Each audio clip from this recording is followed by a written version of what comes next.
There's a level of discipline that ceases to be a choice. It's an inevitability. This isn't normal motivation. That's for children. This is something else. Something older. It's a rigid internal architecture that others look at with a mixture of fear and fascination. They see the results. They see the calmness in the face of chaos. They see the frightening consistency. They see a person who simply cannot be broken. When the alarm goes off, there is no negotiation. When the work needs to be done, it is done. When the choice is hard, the choice has already been made. There is no inner conflict, only ruthless execution. It's the quiet certainty that your output, your habits, your entire life structure is not subject to your feelings on any given day. Most people believe they are fighting against lethargy. They are wrong. They are fighting against themselves, and they will always lose. You are about to learn the system that ends that war forever. The same system that turned a 17th century samurai into a legend. If you follow this, you will become the person others fear because they cannot understand your peace. But be warned, this isn't for everyone. It requires the death of who you are now. Let's talk about Raphael. Not an extraordinary man, just a normal man living the normal cycle. His intention was always good. Every Sunday night he would map out the perfect week. New calendar, new routine, a new powerful self. Monday morning, the alarm would go off at 5:30 a.m. He'd feel the surge of motivation, the willpower of a conqueror. He'd get up, he'd crush the workout, he'd feel powerful. Tuesday, a little harder. The initial novelty had worn off. He'd sleep in until 6 a.m. A quick, rushed version of the workout. He felt the first pinch of guilt, but pushed it down. I'll get back on track tomorrow. Wednesday, an unexpected late meeting. He'd negotiate with himself in the car. Too tired, too late. I'll make up for it with a massive session on Thursday. Thursday, the momentum was completely gone. He slept through the alarm. The gym clothes stayed folded in the drawer. The whole day felt heavy, slightly out of focus. Friday, he was back to the old comfortable rhythm. Defeated. What's the point? Then next week, the exact same cycle. The same grand promise, followed by the same slow, agonizing collapse. The cycle was predictable, inevitable, and totally exhausting. He tried every trick, different reward systems, accountability partners, better music. Nothing worked. Every failure cemented a single terrifying truth in his mind. He was inconsistent. He was someone who didn't finish things. The real tragedy wasn't the missed workout. It was the slow, quiet erosion of his own trust. He wasn't weak. He was fighting something he didn't understand. He was using a temporary force, willpower, against a permanent structure, his identity. The ancient masters, men like Miyamoto Musashi, who by age 30 had won 60 duels to the death, they understood this fundamental flaw. They knew that relying on feeling or motivation was an invitation to failure. Musashi's core concept, the essence of his practice, wasn't just about training. It was about guji, continuous practice without gaps. But guji is not a task list. It's an identity enforcement mechanism. Think about the difference between a reversible commitment and an irreversible one. A reversible commitment is signing up for a gym membership. You can quit any time, you can skip days. The only person who knows is you. That commitment is fragile. An irreversible commitment is joining a monastery, or, in Musashi's time, a samurai clan. You take a vow, you shave your head, you don the robes, you make a public declaration. Your commitment is now witnessed, documented, and enforced by an external system. This is the secret. You don't just decide to be the target identity, an unbreakable person with frightening consistency. You build a system around yourself that makes retreat literally impossible. The moment Raphael decided to start a new routine, he was making a reversible commitment. He was reserving the right to change his mind. The monk, the warrior, the elite performer, they don't have this luxury. They don't decide if they will train. They have already decided, centuries ago. Their path is fixed. Musashi didn't wake up every day and choose to be a master swordsman. He lived the life of one. The neuroscience here is simple but profound. Identity precedes behavior. Most people try to behave their way into a new identity. They say, if I run, then I will be a runner. This is exhausting. The masters reverse the equation. They create an identity so rigid, so publicly declared, that the behavior is simply the natural consequence. When you declare, I am the person who never misses a session, you are doing more than just saying a phrase. You are creating a social contract with yourself and, if possible, with others. Every single decision you make, the time you go to bed, the food you eat, the words you speak, must align with that one central, irreversible identity. This is why Musashi abandoned the comforts of society, why he sought solitude. He was eliminating external variables that could tempt him back into a reversible life. He didn't need motivation. He needed enforcement.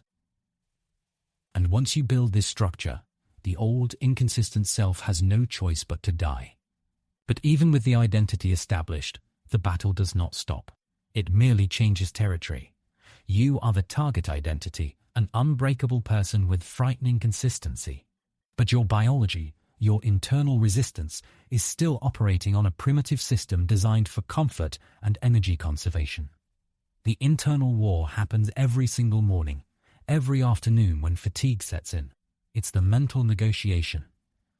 It sounds like this. Just today, I deserve a break. I've worked so hard. I'll make up for it tomorrow. One skip won't matter. I'm too tired to be my best self right now. This negotiation is a biological alarm screaming, conserve energy, you might need it to fight a lion. The disciplined person, the one who has embraced Musashi's path, knows this voice for what it is, a liar and a saboteur. Raphael, now committed to the unbreakable path, experienced this internal friction as a physical drag. Getting out of bed felt like peeling himself off a hot surface. The first 5 minutes of the workout were heavy, viscous. Every fiber in his body screamed, stop. This is not a moral failing. This is metabolic resistance. And the only way to beat it is not through willpower, but through fixed time. Willpower is fuel that runs out. Fixed time is an engine that just runs. The samurai didn't debate training. The temple bell rang. The ritual began. The moment of action was non-negotiable. When the voice of resistance screams, you don't argue with it. You don't try to feel motivated. You simply enforce the fixed time. You tell yourself, the time is 5:30 a.m. My body is already moving. The negotiation window is 0. You treat your scheduled non-negotiable block of time like a sacred physical location. Once you enter that location, the laws of the outside world, your feelings, your exhaustion, your desire for comfort, cease to apply. You move before the internal resistance can fully form its argument. You allow the friction to exist, but you do not stop to engage it. This is a partial victory. You haven't killed the resistance. You've simply outmaneuvered it by moving on the non-negotiable principle. The clock dictates the action, not the feeling. Once the fixed time is established, the next great enemy of consistency is complexity. Normal people love complexity because it gives them options. Options feel like freedom. Options are actually sabotage mechanisms. If you ask a normal person what they're doing for fitness, they'll give you a long, confusing list. Monday is weights, Tuesday is HIIT, Wednesday is yoga, Thursday is a long run. Unless the weather is bad, then I do spinning. But if I'm tired, I'll take a rest day. They have built a routine that requires a series of decision-making processes every single day. This is decision fatigue. This is guaranteed failure. The disciplined path, the path of the master, operates on one principle. The way must be singular, narrow, and aggressively simple. Musashi's The Book of Five Rings is a distillation of principles, not an encyclopedia of variety. He did not change his style based on his mood. He refined the way. Your task is to destroy the illusion of variety. You must eliminate the question, What should I do today? The answer already exists. It is a one-way. It is the core system. If your core system is Guji, continuous practice without gaps, then the practice itself must be annoying in its lack of variation. This might be, run the same 4 miles, lift the same 3 exercises, write the same 500 words, every single day. The goal is to automate the action until it requires no conscious thought, freeing up the energy currently wasted on deliberation. The brain must recognize the task as routine, not a new challenge. When Raphael adopted this, people started to criticize. Why do you always run the same loop? Aren't you bored doing those 3 lifts? You should try this new complicated diet. This criticism is your validation. Annoying is a feature, not a bug. The simplicity of the one-way makes you predictable. It makes you boring to others. And this predictability is precisely what makes you an unbreakable person, a frightening consistency. When you eliminate all other options, you have successfully enforced your identity. There is no escape route. There is only the path forward, and it is the same path as yesterday. The power is not in the variety of the work, but in the relentless, terrifying commitment to its singularity. The final, fatal mistake of the uninitiated is their adherence to the all-or-nothing mentality. They believe that if they cannot execute the perfect, hour-long, high-intensity routine, they must retreat completely. They substitute perfection for presence. This thinking kills consistency. The moment the practice stops, it dies. Musashi understood that consistency is a current, not a series of isolated leaps. Think of a river. The river flows continuously. If it encounters a boulder, it does not stop and wait for better conditions. It finds a way around, a narrow channel, a trickle over the top. The momentum is never fully arrested. The true master knows the difference between rest and retreat. Rest is a calculated pause, designed to preserve energy for the next immediate surge. Retreat is the cessation of the flow, the turning back toward comfort the moment the identity gives way. When circumstances inevitably conspire, sickness, travel, chaos, the unbreakable person does not look for an excuse to quit. They look for the minimum viable action required to maintain the flow. If Raphael was sick, he didn't skip the workout entirely. He might simply do 20 push-ups. If he was traveling, he wouldn't abandon his writing. He would write 1 single sentence. This isn't about physical gains on that one day. This is about psychological continuity. The 20 push-ups, the 1 sentence, the 2 minutes of meditation, they serve as a marker. They tell the subconscious mind, the system is still operational. The identity is still enforced. This is Guji, practice without gaps. It ensures that the fire never goes out. It only modulates its intensity. A blade must always be in contact with the stone to maintain its edge. The moment the friction stops, decay begins. This small minimum viable action kills the all-or-nothing narrative. It eliminates the zero. Because once you accept the zero, accepting the next zero becomes effortless.